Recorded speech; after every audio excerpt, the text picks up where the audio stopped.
mais aujourd'hui suñu tegee seen kanam parrainage teg seen kanam autant d'autres choses justement ils vont débattre sur les conditions de parrainage il faut aussi qu'il soit conséquent d'autres choses. Il ne peut pas chaque fois crier sur les plateaux alors que lui dans son journal il ne parle que de politique. Ça aussi, dans ton journal, tu ne parles que de politique. Ah si, dans ton journal, tu ne parles que de politique. Ah si, dans ton journal, tu ne parles que de politique. Les questions là, tu ne les pas dans ton journal. Mais dans ton journal, tu ne parles que de politique.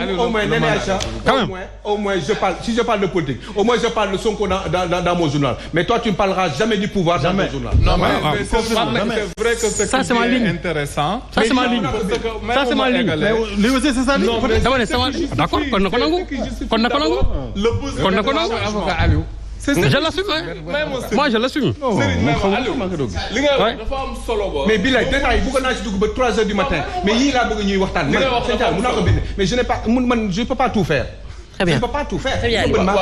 On t'a jamais demandé. Le journal c'est l'un des meilleurs maintenant. Mais c'est ce que je dis d'abord le besoin du changement. Loolu ce sont les lecteurs qui ce sont les lecteurs. ñaari at ak genn wàll genre yow yenn journée yi de.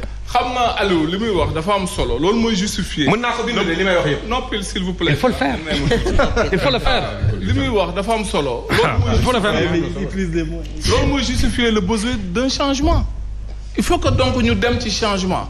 Est-ce que par rapport à ce qui se passe sànq wax na jàng bi dans le volet de la formation xale yi ñu ci bëri jàng nañ ba pare mais amuñu qualification d'abord. Nous, au niveau du Parti républicain pour le progrès, le président a dit qu'il faut mettre un grand programme de formation école-entreprise. Voilà. Un créneau horaire. En entreprise, s'il vous plaît, quand même, il faut respecter les gens. Il faut mettre en place un grand programme de formation école-entreprise. Également, alors, il faut aussi mettre en place un programme pour accompagner les jeunes en termes de formation. Parce que école-entreprise, il faut que xale bi ci boppam di am benn temps bi nga xamante ni dafay dem entreprise comme stagiaire am un créneau horaire ça peut être 40% de son créneau horaire à l'école. Léegi du ñu jógee foofu ñu ñëw ci pétrole ak gaz actuellement waroon nañu teg des industries de transformation des produits pétroliers ba léegi nii man gisaguma ko déggaguma ko.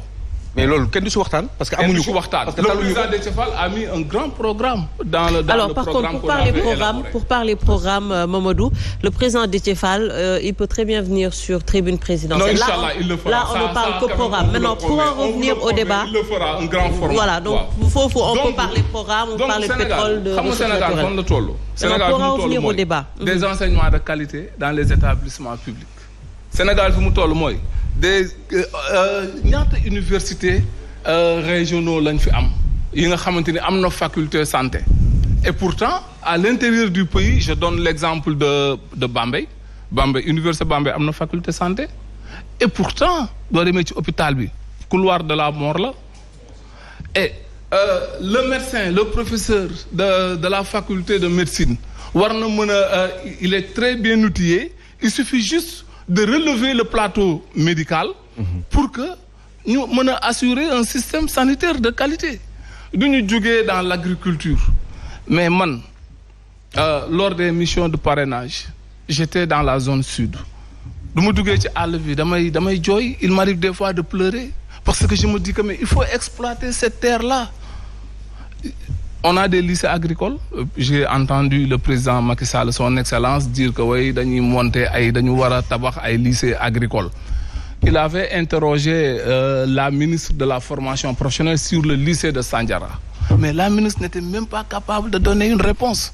Alors que nga am ay techniciens supérieurs en agronomie, nga war a former les jeunes diplômés, nga war a former les jeunes en GIE et pour que ñu mën a revaloriser encore une fois la terre du boobaa doo jënd ceeb doo jënd dëwlin doo jënd soble carotte ñambi chou pommé yooyu yëpp dina mat donc moo tax sànq tout à l'heure bi ngay ne y a pas de solution au sommet de l'État daf ma intéressé ma ne la pourquoi vous le dites parce que pour moi le sommet de l'État ça c'est le processus de gouvernance kooku mooy joxe ay vision mooy joxe ay orientation ce président Macky Sall son excellence du tislee sax gars yi na yaaram kala ils vont exécuter le plus rapidement possible donc moi je dis que la solution se trouve au sommet de l'État parce que ñi nga xamante ni ñoo nekk au niveau opérationnel ñooñu la ñuy wax processus de réalisation.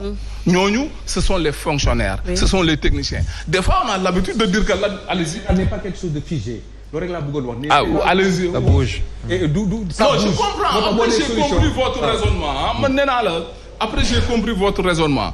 C'est que gis nga même État du yëkkatee un dossier bi nga xam dafa laaj expertise mais il prend des consultants yi liggéeyal ko tegal ko ñu exécuter donc ça veut dire que mais le président Macky Sall waruñu ko gërëm ci réalisation mais nag tout travail mérite félicitation d'ailleurs parce que dañ ko jox ay milliards pour mu liggéey réew mi war ko jëlee un point A vers un point B alors loolu ça c'est une obligation. D'accord. Mais nag aussi li nga xamante ni mon grand frère Alioune Sow que j'apprécie très bien des fois dans son discours d'ailleurs dafa am li nga xamante ni mënuñu xool immigration clandestine tout récemment j'ai entendu parler de 13 000 mais 13 000 loolu commune entière mbëkk géej gi dem des jeunes yi nga xamante ni les jeunes ne sont plus opérationnels parce que on doit réviser les curricula gis nga révision curricula c'est excessivement cher pourtant chaque 5 ans dañ ko war a réviser.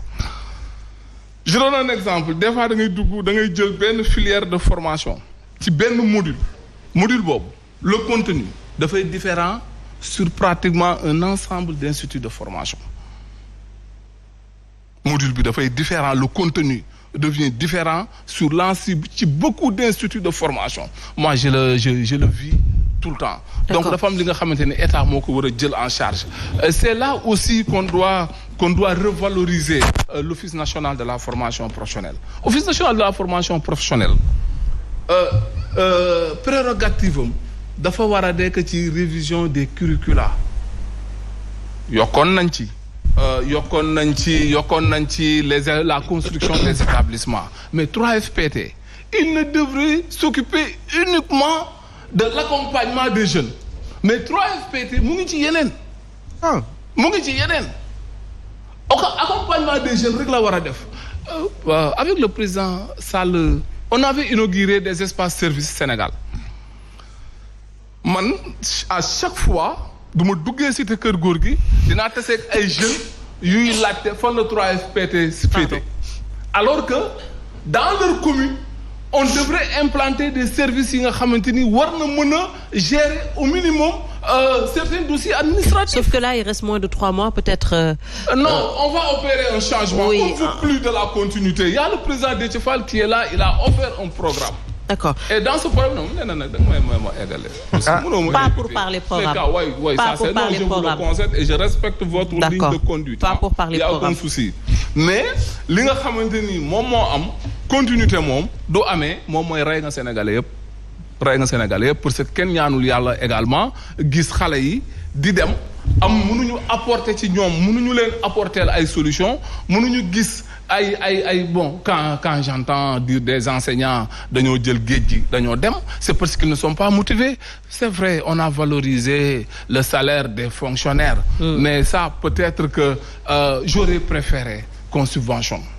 Ça peut-être c'est le volet économique que les économistes pourraient apporter leur expertise mais li nga xamante ni moom moo gën moom mooy def li nga xamante ni ku ci nekk même le non salarié war na ci mën a gis boppam parce que mais la fonction publique l'État fayul lu mat 1 million de Sénégalais alors qu'on est environ 18 millions